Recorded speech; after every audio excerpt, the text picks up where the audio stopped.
Bienvenue sur Philosophie bouddhiste, l'espace où les enseignements anciens rencontrent les défis modernes. Ici, nous explorons la sagesse du Bouddha pour cultiver la paix intérieure, la compassion et l'épanouissement. Il t'est peut-être déjà arrivé de rester éveillé une nuit entière, le regard perdu dans le plafond noir, le cœur lourd et l'esprit en silence. Et dans ce silence, une prière non dite. Un appel discret, lancé à celui qui entend même ce que l'on n'ose pas formuler. Tu ressens, au son de toi, que la solution n'est pas extérieure, que ni l'argent, ni les relations, ni les efforts seuls n'apportent ce que ton âme attend. Tu n'as plus besoin de courir. Ce que tu cherches t'attend, là où peu regardent, dans la lumière d'une parole ancienne, 3 sourates, 3 clés invisibles qui ne déplacent pas des montagnes à l'extérieur, mais qui bouleversent ton monde intérieur. Il ne s'agit pas ici d'une récitation mécanique, ni d'un rituel quelconque, mais d'un dialogue intime, répété avec constance et sincérité, entre ton cœur et celui qui possède tout. Car dans ces versets, il y a un souffle, une force tranquille qui ne fait pas de bruit, mais qui ouvre ce que nul ne peut verrouiller. Ceux qui l'ont expérimenté ne l'oublient jamais. Il y a des ressats de vie brisés qui se sont relevés, des âmes égarées qui ont retrouvé un chemin, des portes qui se sont ouvertes, là où tout semblait muré. Et toujours la même source, la parole de Dieu, récitée avec foi. Le prophète Muhammad nous a transmis bien plus que des versets. Il nous a légué des secrets de reliance, des chemins vers l'apaisement, la subsistance, la guérison. Il ne s'agit pas ici de promesses d'or ou de miracles spectaculaires, mais d'un réalignement profond avec les lois divines. Et parmi tous les versets du Coran, 3 sourates, simples en apparence, se détachent par leur pouvoir de transformation. Chaque soir, lorsque tu les récites avec présence, tu invites un changement subtil, mais réel dans ta vie. Pas forcément une fortune tombée du ciel, mais une idée lumineuse, un lien retrouvé, une opportunité inespérée, un soulagement inattendu. Et si ce n'était pas le hasard? Et si c'était la réponse à ton appel discret? Ce que tu es sur le point de découvrir n'est pas un programme rapide pour devenir riche. C'est un chemin vers une abondance enracinée dans la foi. Une richesse qui commence là où naît la confiance. Reste jusqu'au bout. Laisse ton cœur écouter plus que tes oreilles. Car ces 3 sourates, si tu t'en empares avec sincérité, peuvent en devenir le point de bascule que tu attends depuis longtemps. Elle est souvent négligée, comme une perle précieuse laissée dans un coffre oublié. Et pourtant, elle est surnommée par les anciens comme la sourate de la subsistance. Ceux qui l'ont adoptée comme compagne nocturne savent qu'elle agit en silence, comme une semence enfouie dans une terre sèche qui finit par éclore. Sourate al-Waqi'a, récitée chaque soir, n'a pas pour mission de remplir ton compte en banque, mais de réaligner ton cœur avec la véritable source de la richesse. Allah, le détenteur du risque. Un homme au bord de la faillite ayant perdu tout espoir, a fait de cette sourate un refuge. Il ne dormait jamais sans la réciter. Il témoignera bien plus tard que ce qui l'a sauvé, ce n'était pas un miracle visible, mais une idée surgie au réveil, une intuition qu'il n'aurait jamais eue sans cette constance. En suivant cette inspiration, il a posé les actes qui ont ouvert des portes restées fermées pendant des années. Était-ce la sourate Était-ce sa foi? Ou les deux ensemble, tissés dans le secret de la nuit? Car cette sourate parle du destin des âmes au jour du jugement, de leur classement en 3 groupes: les rapprochés, les gens de la droite et ceux de la gauche. Elle nous oblige à réfléchir à notre position spirituelle. Elle nous rappelle que la richesse n'est pas une question de chiffres, mais d'alignement. Celui qui s'aligne avec le Créateur devient comme un canal par lequel s'écoule la subsistance bénie. Et ce flux ne dépend ni du marché, ni des circonstances, ni des autres. Il descend du ciel vers les cœurs sincères. Une mère seule, sans emploi, dans une ville étrangère, récitait cette sourate chaque nuit, pleurant parfois sans comprendre pourquoi celle-ci accrochait. Après quelques semaines, un ancien contact l'a rejointe et lui a proposé de participer à un projet alimentaire local. Ce n'était pas un miracle immédiat, mais une porte. Et derrière cette porte, la paix. La sourate ne promet pas la facilité.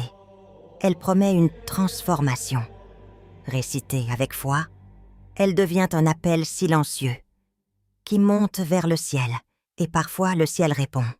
Le ciel prend l'habitude de la réciter chaque soir pendant 7 jours. Pas comme une formule magique, mais comme un acte d'amour. Lis-la lentement, et à la fin demande. Pas avec peur, mais avec confiance, car parfois, la richesse se présente dans la forme d'une paix retrouvée, d'une force intérieure qui n'a pas de prix. Dans un monde où l'on cherche constamment à tout maîtriser, cette sourate vient briser l'illusion. Sourate Al-Mulk nous parle d'un roi qui n'a besoin d'aucune armée, d'un pouvoir qui ne passe par aucun gouvernement. Elle est un rappel que tout ce que nous croyons contrôler ne nous appartient pas, même notre souffle, même notre subsistance. Et c'est précisément dans cette reconnaissance que commence la liberté, la vraie. Elle a 30 versets, et pourtant, elle agit comme un torrent de lucidité. Le prophète nous a appris qu'elle intercède pour son récitant, jusqu'à ce qu'il soit pardonné. Mais sa puissance ne se limite pas à l'au-delà. Elle agit ici, maintenant, dans les moments où l'on chancelle, dans les instants où l'on ne comprend plus ce que la vie veut de nous. Elle est un baume pour les âmes désorientées. Un homme au chômage depuis des mois récitait cette sourate en marchant, incapable même d'ouvrir le Coran sans pleurer. Chaque pas dans la rue était une prière muette.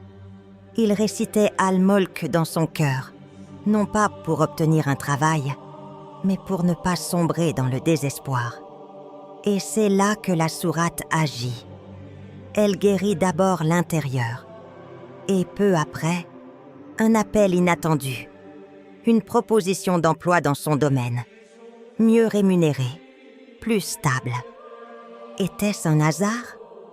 Ou la réponse à une confiance silencieuse? Ce qui est frappant à Shokpat dans cette sourate, c'est sa pédagogie divine. Elle enseigne que la vie et la mort sont des tests, que chaque épreuve cache une sagesse et que chaque retard est peut-être une protection. Elle ne supprime pas les difficultés, elle les recontextualise. Et cela suffit à faire renaître l'espoir. Avant de dormir, récite-la, même fatigué, même si tu n'as pas la force de lire.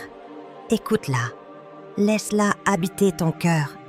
Elle n'agit pas comme un médicament, mais comme une lumière douce dans une pièce obscure. Et parfois, c'est tout ce dont on a besoin pour retrouver le chemin. Elle ne contient que 4 versets. Et pourtant, elle pèse un tiers du Coran. Sourate Al-Ikhlas est l'essence même de la foi. Un concentré de vérité, une déclaration d'amour total envers l'unique. Celui qui récite cette sourate ne fait pas qu'honorer un devoir. Il renouvelle une alliance invisible, celle de ne rien associer à Dieu, ni dans l'adoration, ni dans la confiance. Un entrepreneur dans un pays en crise récitait cette sourate 100 fois chaque matin. Non pour obtenir des contrats, mais pour garder son calme, pour ne pas sombrer dans la peur. Il disait « C'est ma protection intérieure. Quand tout tremble autour de moi, elle m'ancre. » Et malgré la conjoncture, son activité a résisté. Mieux, elle a prospéré. Car Al-Ikhlas purifie les intentions. Et une intention pure attire ce qui est pur. La vraie richesse n'est pas dans ce que l'on accumule, mais dans ce que l'on est capable de relâcher. Cette sourate s'enseigne que celui qui n'a besoin de rien pour exister peut tout donner à celui qui place sa confiance en lui.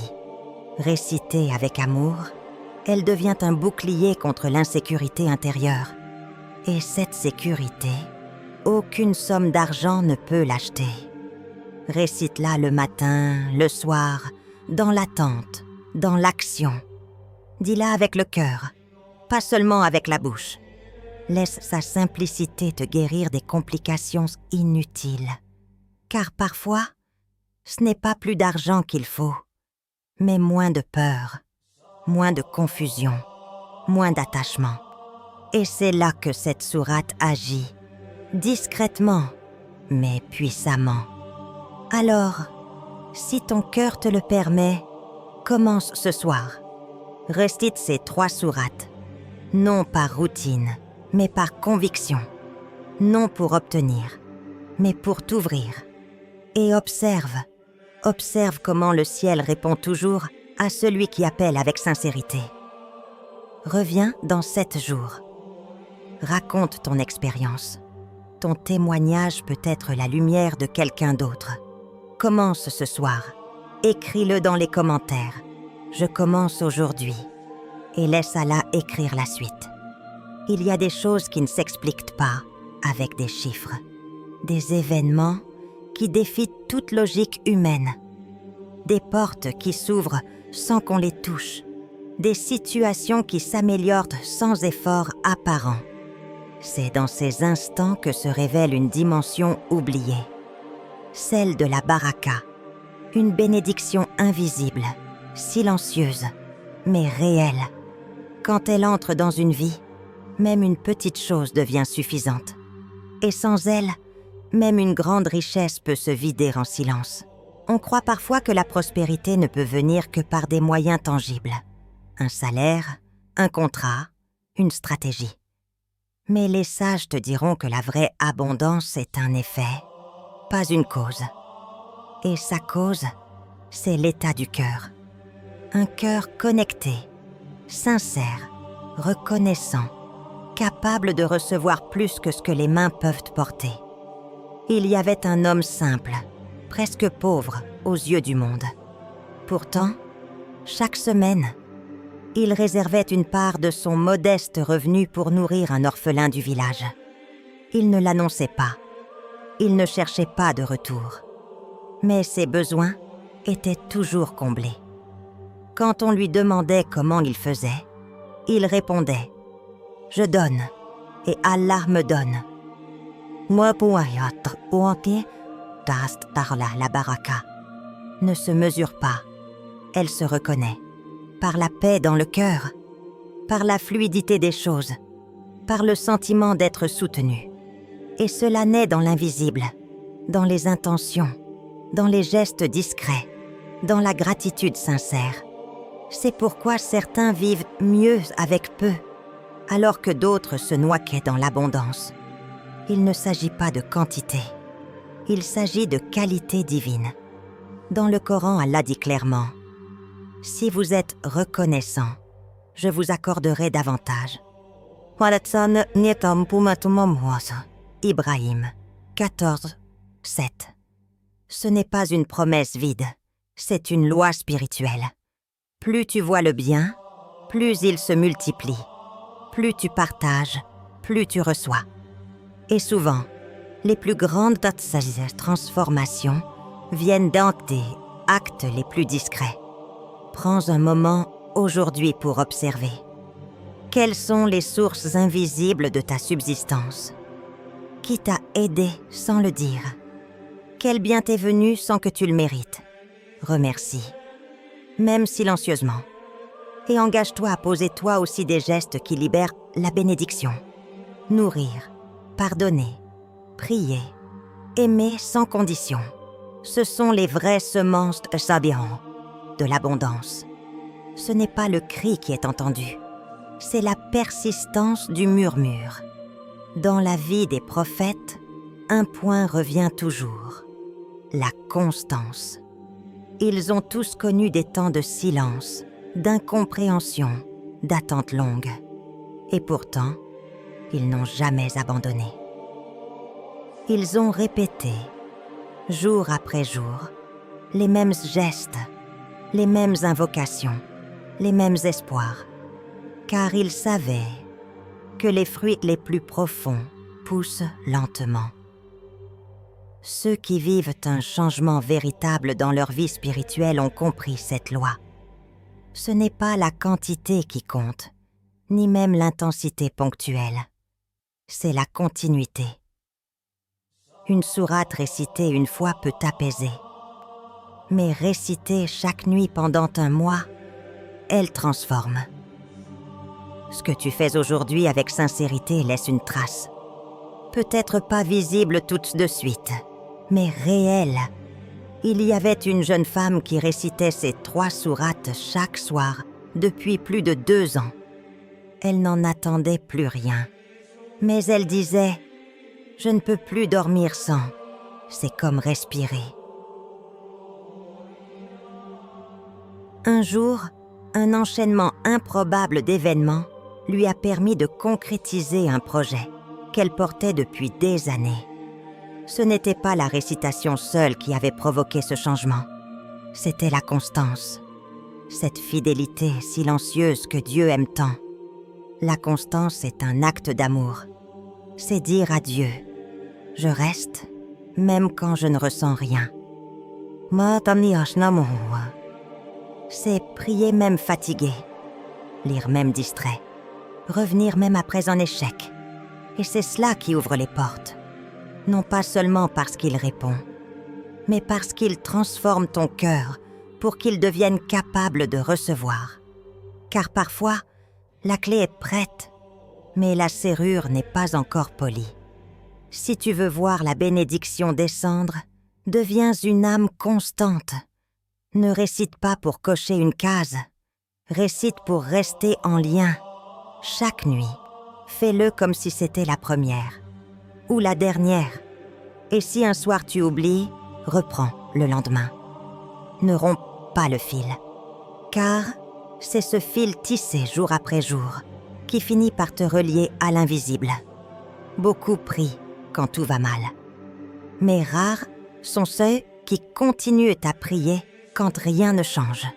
Pourtant, c'est précisément dans cette fidélité que se révèlent les cœurs éveillés. L'épreuve est une école que Dieu utilise pour dévoiler ce que les mots ne peuvent dire. Elle ne vient pas pour t'écraser, mais pour affiner ta relation avec lui. Lorsque tu fais face à un mur, ce n'est peut-être pas pour t'arrêter. C'est pour que tu changes de regard, que tu comprennes que le secours vient d'en haut et non de l'horizontale. Les sourates que nous avons explorées ne sont pas des talismans contre la douleur. Elles sont des compagnons dans la traversée. Elles te disent « Tu n'es pas seul ». Et cette seule certitude peut redonner la force. Certains ont vu leur vie basculer grâce à ces sourates, non pas parce qu'elles ont changé l'extérieur, mais parce qu'elles ont renforcé l'intérieur. Face à la peur, à l'injustice, à la pauvreté, elles offrent un espace de stabilité, un lieu dans le cœur où rien ne peut entrer sans l'autorisation de Dieu. C'est ce sanctuaire qui fait toute la différence. C'est là que naît le courage et la patience, et parfois la délivrance. Un homme, après avoir tout perdu, récitait chaque nuit ces 3 sourates. 1 an sans réponse. Puis, un jour, Sans prévenir, un projet enterré depuis longtemps revient à lui, pas par magie, mais par permission. Ce qu'il avait semé pendant des mois, en larmes et en silence, a fini par germer. Et c'est cela, la sagesse divine. Elle mûrit les choses en dehors de notre vue, jusqu'au moment parfait. Si tu traverses une épreuve, récite. Pas pour t'en échapper, mais pour t'y tenir debout. Reste avec ton cœur, même brisé. Car un cœur brise qui se tourne vers Dieu est plus proche de lui que 1000 langues bavardes. Ce que tu viens de découvrir n'est pas une méthode pour changer ta vie en 7 jours. C'est une invitation à ouvrir une nouvelle page avec ton Créateur. Une relation intime, constante, sincère. Les sourates, Al-Waqi'a, Al-Mulk et Al-Ikhlas sont des clés. Mais c'est ton cœur qui ouvre la porte. Il ne suffit pas de les lire. Il faut les habiter. Commence ce soir. Ne remets pas à demain ce que ton âme attend depuis longtemps. Prépare-toi un espace calme. Récite lentement. Respire profondément. Et invoque, même maladroitement. Car Dieu ne regarde pas l'éloquence. Il regarde la vérité intérieure. Pendant 7 nuits, engage-toi. Non pour un miracle, mais pour une transformation. Prends le risque de croire. Et note les changements, même les plus subtils. Une paix nouvelle, une intuition claire, une rencontre providentielle. Et quand tu les verras, reviens ici. Partage ton expérience. Car ton témoignage peut réveiller une autre âme endormie. Écris en commentaire. Je commence ce soir. On est que ce soit une promesse à toi-même. Et laisse Allah faire le reste. Il est celui qui entend, celui qui voit, celui qui répond. Commence ce soir et regarde ce qui fleurit.